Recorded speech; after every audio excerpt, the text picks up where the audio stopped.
Hello guys. Last episode में हमने देखा था जियान ने टियानहुआंग सिटी में पहुंचकर लिu क्विंग की मदद करना शुरू कर दिया था। जब वो एल्डर ची हाउ से वॉर्म होल का कंट्रोल लिu क्विंग को देने के लिए कहता है तो एल्डर ची हाउ उससे कहते हैं कि अगर उसे ये वॉर्म होल का कंट्रोल लिu क्लैन को दिलाना है तो उसके लिए उसे एक हाई ग्रेड का एल्केमिस्ट ढूंढना होगा जो एल्केमिस्ट जैंग से भी हाई लेवल का हो। जिसके बाद जियान सबको बताता है कि वो भी एक एल्केमिस्ट है। फिर जियान एल्केमिस्ट जैंग से मुकाबला करता है और अपनी स्पिरिचुअल स्ट्रेंथ के एक वार से ही एल्केमिस्ट जैंग की हालत खराब कर देता है। अब आगे उस हमले से एल्केमिस्ट जैंग को कुछ समझ आया हो या ना आया हो, वो इतना तो समझ गया था कि ये बंदा एक लेवल 7 का टीयर 7 का एल्केमिस्ट है और इसके सामने उसकी कोई औकात नहीं है। वहीं सबसे ज्यादा शौक तो लिu क्विंग था।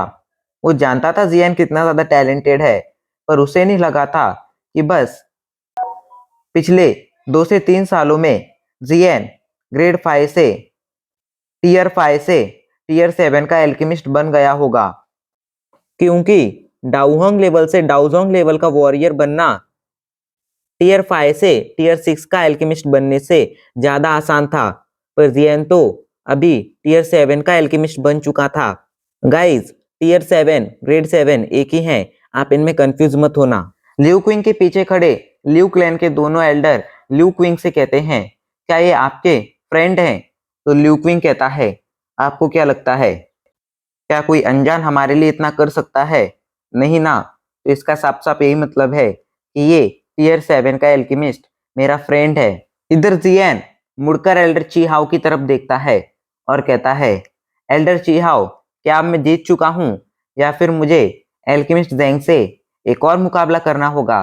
तो एल्डर ची हाउ हंसते हुए कहते हैं एल्केमिस्ट जैंग तुम्हारे सामने बच्चे हैं, अगर तुम उनसे मुकाबला दोबारा से भी करोगे तो भी तुम ही जीतोगे, इसलिए तुम आज के विनर हो और आज से अगले 3 सालों के लिए इस वॉर्म होल का कंट्रोल लिu क्लैन को दिया जाता है।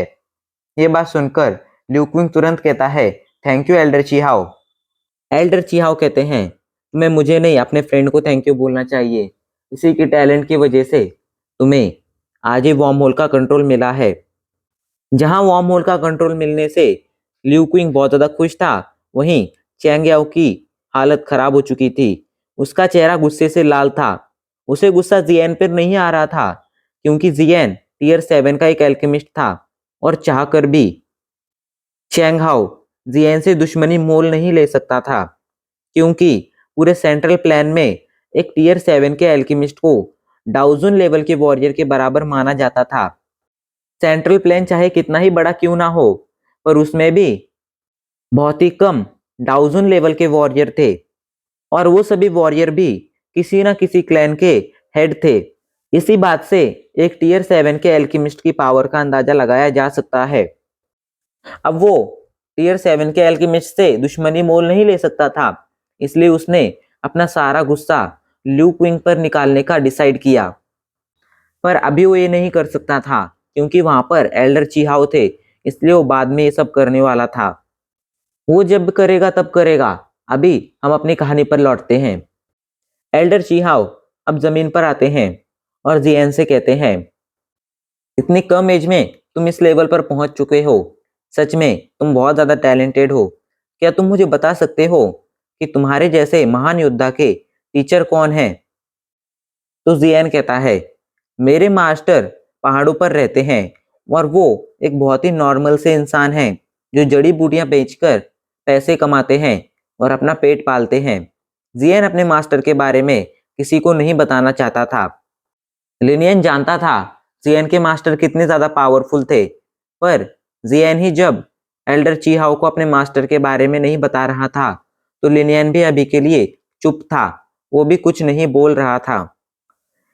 एल्डर ची हाउ कहते हैं यंग एल्केमिस्ट आपका नाम क्या है? तो जियान कहता है मेरा नाम यैन शाओ है, और अगर आप चाहें तो मुझे एल्केमिस्ट यैन कह सकते हैं, क्योंकि सभी लोग मुझे इसी नाम से पुकारते हैं। जियान उन्हें अपना असली नाम नहीं बताना चाहता था, क्योंकि सेंट्रल प्लेन में आने के बाद उसने वाइल्ड लाइटनिंग पैवेलियन के साथ जो कांड किए थे वो किसी से छुपे नहीं थे और पूरे सेंट्रल प्लेन में ये बातें फैल चुकी थी और शायद ये बातें जियान के लिए प्रॉब्लम खड़ी कर सकती थी। इसलिए उसने अपना नाम एल्डर चीहाओ को एल्केमिस्ट यैन बताया था।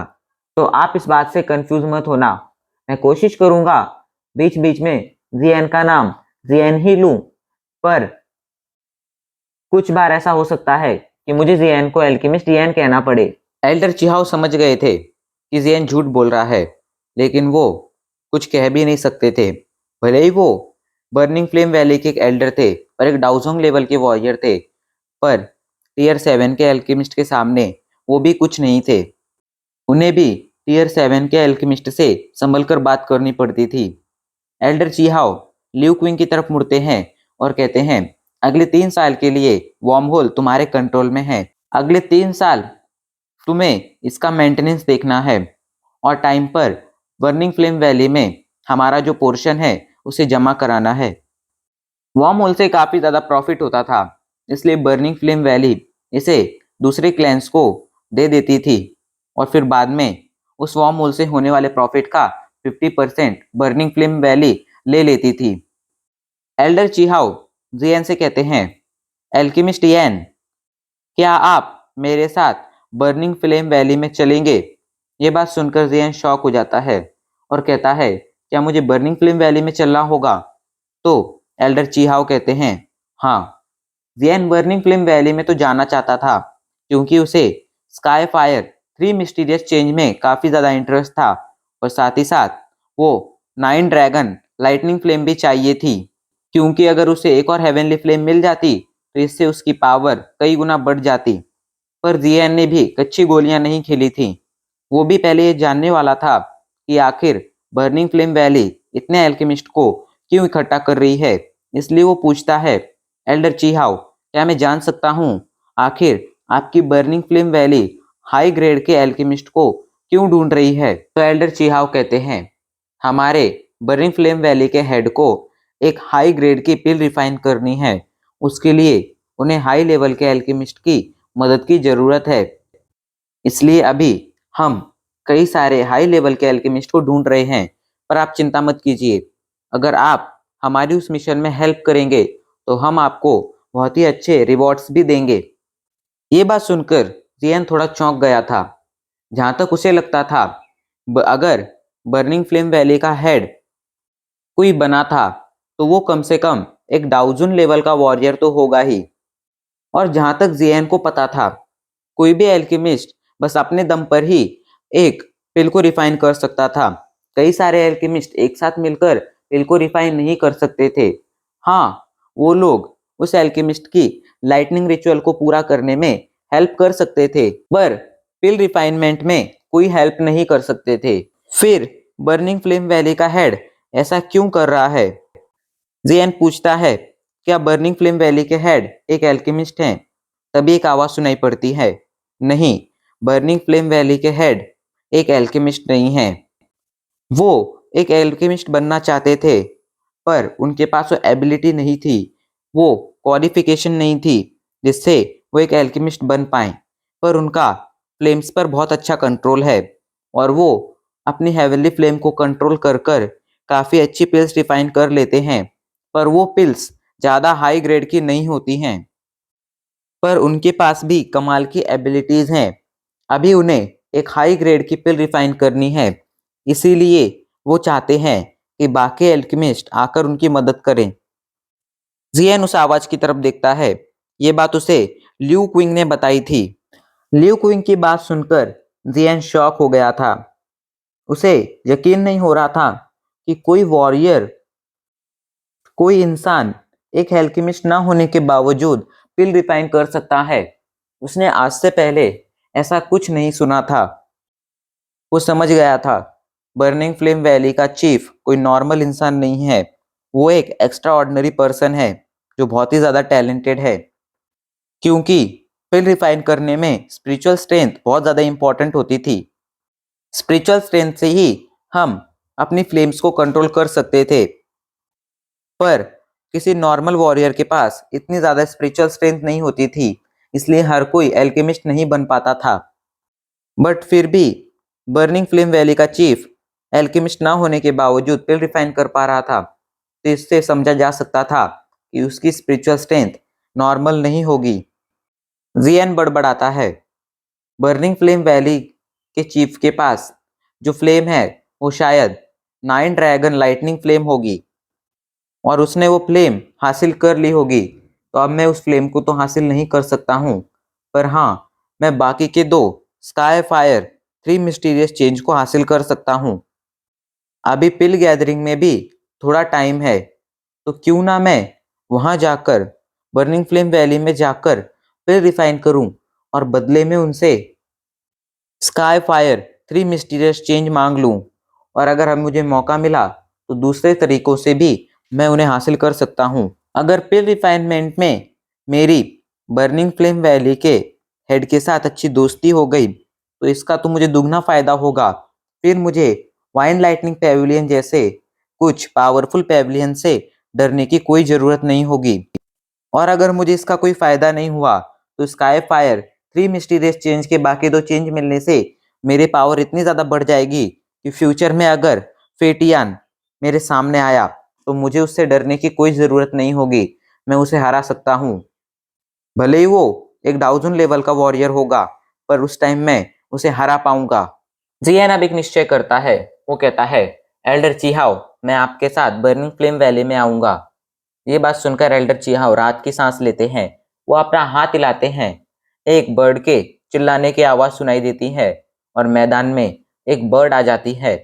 एल्डर चीहाओ उस पर तुरंत सवार हो जाते हैं और जियन से कहते हैं, जियन चलो, हमें बर्निंग फ्लेम वैली के लिए अभी रवाना होना होगा। ये बात सुनकर लिनियन जियन से कहता है, जियन क्या तुम सच में बर्निंग फ्लेम वैली में जाने वाले हो? तो जियन कहता है, हाँ। लिनियन कहता है, मैं भी तुम्हारे साथ बर्निंग फ्लेम वैली में आऊंगा। लिनियन जानता था जियन के पास स्काई फायर 3 मिस्टीरियस चेंज थे। अगर इसका पता बर्निंग फ्लेम वैली को लगा तो जियन के लिए मुसीबतें खड़ी हो सकती थी, इसलिए जियन की हेल्प के लिए वो जियन के साथ जाना चाहता था। जियन वहां से जाने लगता है, तभी ल्यू क्विंग उसके पास आता है। ल्यू क्विंग कहता है, जियन, अगर फ्यूचर में तुम्हें किसी भी चीज की जरूरत पड़े या मुझसे कोई हेल्प चाहिए हो तो मुझे जरूर बताना, मैं तुम्हारी हेल्प अपनी जी जान लगाकर करूंगा।